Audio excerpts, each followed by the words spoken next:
Good evening, I'm Brian Reagan. This is Tyler Kelly. And welcome to our Twilight Talks. Tonight we're in Psalm 71, verses 7 through 16, Tyler. I have become as a wonder to many, but you are my strong refuge. Let my mouth be filled with your praise and with your glory all the day. Do not cast me off in the time of old age. Do not forsake me when my strength fails. For my enemies speak against me, and those who lie in wait for my life take counsel together, saying, God has forsaken him. Pursue and take him, for there is none to deliver him. O God, do not be far from me. O my God, make haste to help me. Let them be confounded and consumed who are adversaries of my life. Let them be covered with reproach and dishonor who seek my hurt. But I will hope continually and will praise you yet more and more. My mouth shall tell of your righteousness and your faith and your salvation all the day. For I do not know their limits. I will go in the strength of the Lord God. I will make mention of your righteousness, of yours only. All right. So again, the psalmist is seeking help and deliverance. He has enemies. And verse 10 there, my enemies speak concerning me, and those who watch for my life consult together. Evil plans, they start in the heart, and then they manifest in the mouth. And then after that, then, look at their plan. Pursue and seize that one that God's forsaken. This goes to an issue, and people have a problem with understanding this. Just because things are going well in your life doesn't necessarily mean it's a blessing of the Lord. Just because things are going rough in your life doesn't necessarily mean that God is forsaken you or God's not on your side in that sense. But and this is one of those, Tyler, that I call it a holdover of Phariseeism and stuff. And this if you've been watching on Sunday mornings during the sermon on the Year with Jesus, part of the point of our Sunday morning sermon series is to go back and see, what did Jesus actually say? What did he actually say in context?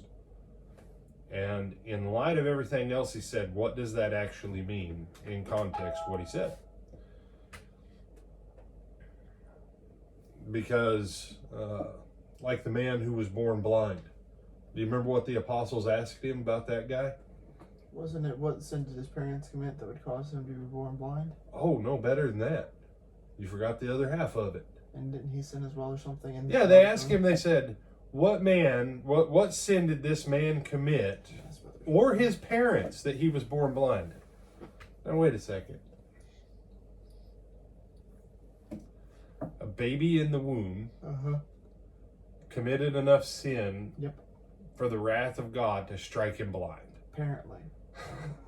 And Jesus says, no.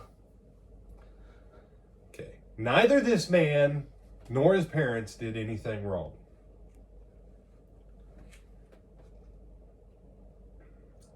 And if we had a little bit more time, we'd go into what it means when Jesus says, but that the glory of God might be made manifest. But people think that because you're having a hard time that somehow God's mad with you. No.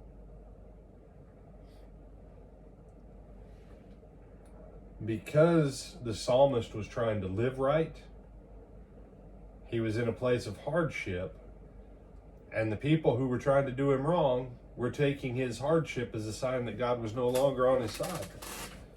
But he goes on and he says, my mouth will tell of your righteousness, verse 15, of your deeds of salvation all day long, though their number is past my knowledge.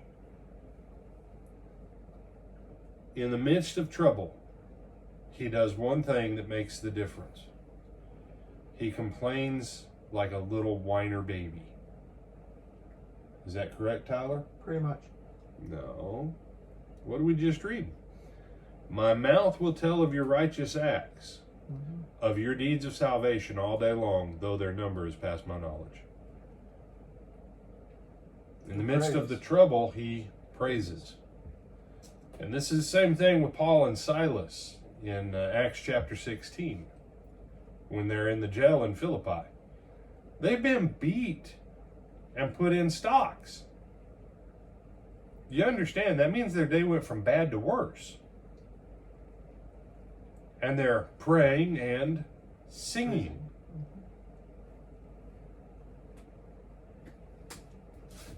You can get this through your head.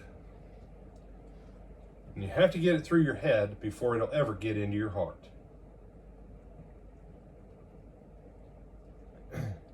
The more you complain about something, the worse it gets.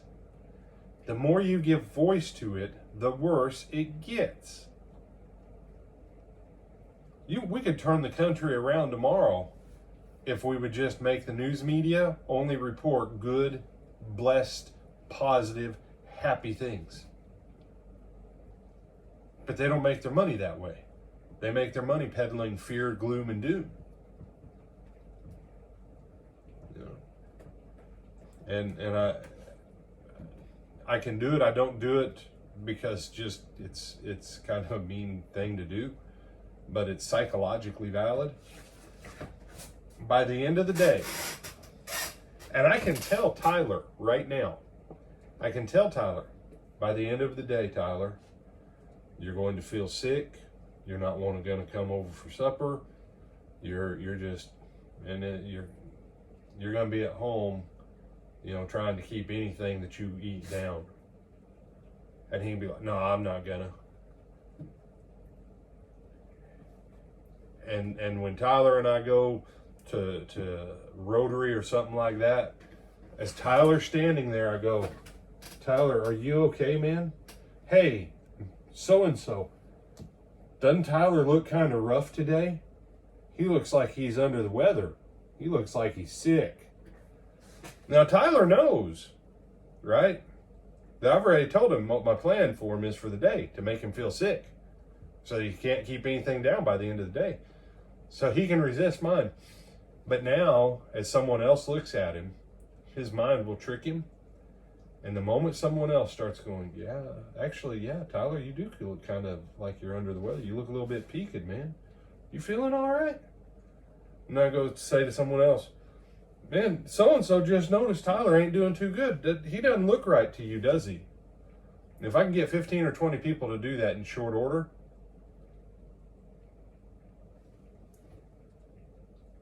he'll keep arguing it. But at a certain point, his body will take ownership of the other people's negative report about him if he's never steeled his brain to reject all of it. And they say, what does that have to do with praising and complaining? Everything. What you say in yourself. If you've got pain, maybe you've got back pain, quit talking about it. If someone says, how's your back today? If it's a really bad day, you can say, I've been better, but we're getting there. And you might be inside your body screaming, this is the worst thing ever, please shoot me. But don't give it more power, because your body responds to your words more than it responds to your thought. And that principle, very true. Right before we came in, Tyler asked me how something was doing. I said, well, it wasn't this, it was this, and we're getting better. And when I told him about it, it was because, there was a limitation on what I could do at that point because of something that wasn't feeling right in my body. You say, no, that's all the voice I give to it. Same thing with God. Don't tell God about your problem. Tell your problem. Get in the ocean where you belong and tell God, I praise you. You have some other thoughts on this? No, sir. By the way, just so you know, you look well today.